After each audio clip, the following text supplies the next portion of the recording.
स्वागत है दोस्तों हमारे चैनल मिस्टीरियस है में, जहां हम आपको ले चलते हैं रहस्यमयी किस्सों, खौफनाक कहानियों और अंधेरे में छुपे उन रहस्यों की दुनिया में जो आपकी रूह तक को झकझोर देंगे। आज हम आपको सुनाने जा रहे हैं केदारनाथ मंदिर की एक ऐसी डरावनी कहानी जो आपको सोचने पर मजबूर कर देगी कि क्या इस पवित्र स्थान के पीछे सचमुच कोई अलौकिक शक्ति छिपी है। अगर आपको रहस्य, रोमांच और डरावने किस्से पसंद हैं, तो हमारे चैनल मिस्टीरियस हैं को सब्सक्राइब करना न भूलें।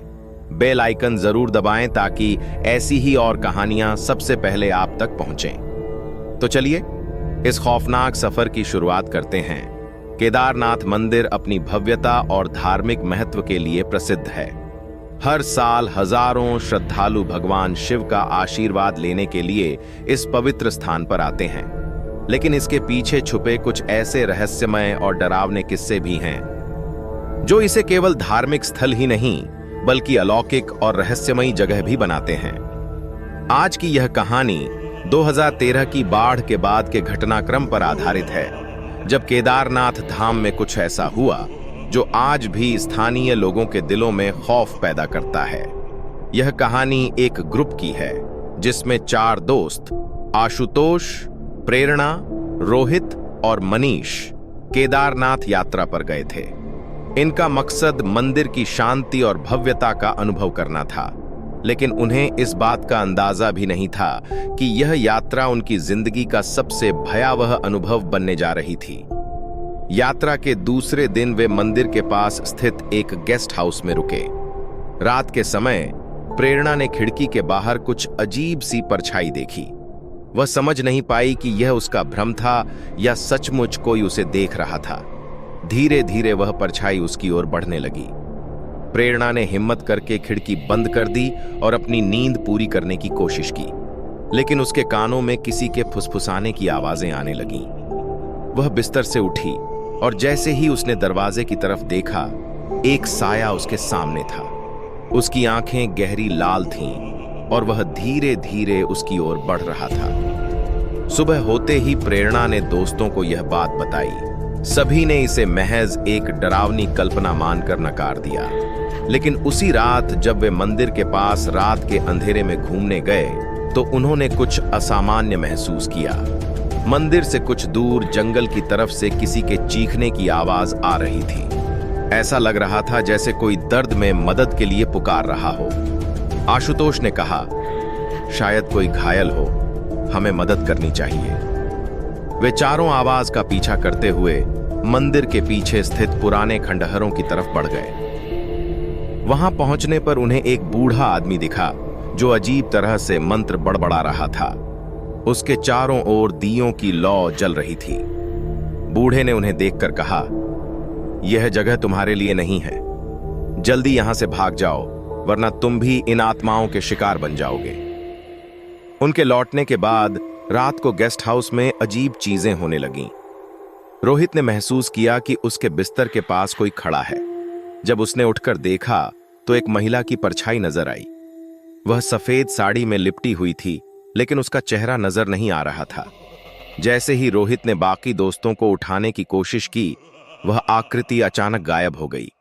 पूरे कमरे में ठंडक भर गई और ऐसा लगा जैसे किसी ने खिड़कियां और दरवाजे जोर से बंद कर दिए हों। गेस्ट हाउस के मालिक ने उन्हें बताया कि बाढ़ के बाद से इस इलाके में ऐसी घटनाएं आम हो गई हैं।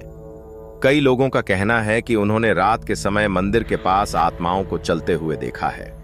एक स्थानीय निवासी ने बताया, उस बाढ़ में हजारों लोग मारे गए थे। उनकी आत्माएं आज भी शांति की तलाश में भटक रही हैं। वे किसी नए यात्री को देखकर अपनी बात कहने की कोशिश करती हैं, लेकिन कोई उनकी मदद नहीं कर पाता। आशुतोष ने यह तय किया कि वे अगले दिन वहां से वापस लौट जाएंगे, लेकिन उस रात उनके साथ जो हुआ उसने उनकी जिंदगी बदल दी। आधी रात को सभी को अचानक नींद से जगा दिया गया। दरवाजे पर कोई जोर जोर से खटखटा रहा था। जब रोहित ने दरवाजा खोला तो वहां कोई नहीं था। तभी कमरे की लाइट्स बंद हो गईं। चारों ने अपने फोन की फ्लैशलाइट ऑन की, लेकिन तभी कमरे के एक कोने में कुछ हलचल महसूस हुई। प्रेरणा ने डरते डरते वहां रोशनी डाली तो उन्होंने देखा कि एक औरत का चेहरा दीवार पर उभर रहा था। उसकी आंखों से खून के आंसू बह रहे थे और वह कह रही थी, हमें बचाओ, हमें शांति चाहिए। वह दृश्य इतना डरावना था कि मनीष बेहोश हो गया। रोहित और आशुतोष ने किसी तरह प्रेरणा को संभाला और कमरे से बाहर भागे, लेकिन बाहर जाने पर भी उनकी समस्याएं खत्म नहीं हुईं।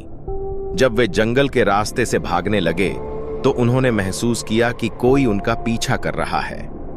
आशुतोष ने पीछे मुड़कर देखा तो उसे सफेद कपड़ों में लिपटी कई आकृतियां उनके पीछे दौड़ती हुई नजर आईं। उन्होंने किसी तरह एक स्थानीय साधु का आश्रय लिया, जिसने उन्हें बचाया। साधु ने कहा, यह आत्माएं तुमसे नाराज नहीं हैं, वे बस चाहती हैं कि उनके लिए प्रार्थना की जाए ताकि वे मुक्ति पा सकें। साधु की मदद से उन्होंने मंदिर में पूजा करवाई और उन आत्माओं के लिए प्रार्थना की। पूजा के दौरान प्रेरणा ने महसूस किया कि वह महिला आकृति फिर से उसके पास आई, लेकिन इस बार वह शांत दिख रही थी। पूजा खत्म होने के बाद सब कुछ सामान्य हो गया। वे चारों उस जगह से वापस लौट आए, लेकिन उस अनुभव ने उनकी जिंदगी में गहरी छाप छोड़ दी। उस घटना के कई साल बाद भी आशुतोष और उसके दोस्तों को कभी-कभी रात में वैसी ही अजीब आवाजें सुनाई देती थीं। उन्हें लगता था कि वे आत्माएं अभी भी शांति की तलाश में हैं। केदारनाथ धाम न केवल श्रद्धा का प्रतीक है, बल्कि यह उन आत्माओं का भी निवास है जो इस संसार और परलोक के बीच फंसी हुई हैं। तो अगली बार जब आप केदारनाथ जाएं, तो मंदिर के पवित्र वातावरण को महसूस करें, लेकिन रात के अंधेरे में मंदिर के पीछे के रास्तों से दूर रहें। कौन जानता है वहां किसकी निगाहें आपको देख रही हों। तो दोस्तों, ये थी केदारनाथ मंदिर से जुड़ी एक रहस्यमयी और खौफनाक कहानी। अगर इस कहानी ने आपके दिल में डर और रोमांच का एहसास जगाया हो तो वीडियो को लाइक जरूर करें। अपने विचार हमें कमेंट सेक्शन में बताएं और इसे अपने दोस्तों के साथ शेयर करना न भूलें। ऐसी ही और डरावनी और रहस्यमयी कहानियों के लिए हमारे चैनल मिस्टीरियस हैं को सब्सक्राइब करें और बेल आइकन दबाएं ताकि हमारी हर नई वीडियो सबसे पहले आप तक पहुंचे। धन्यवाद और मिलते हैं अगली रहस्यमयी कहानी में।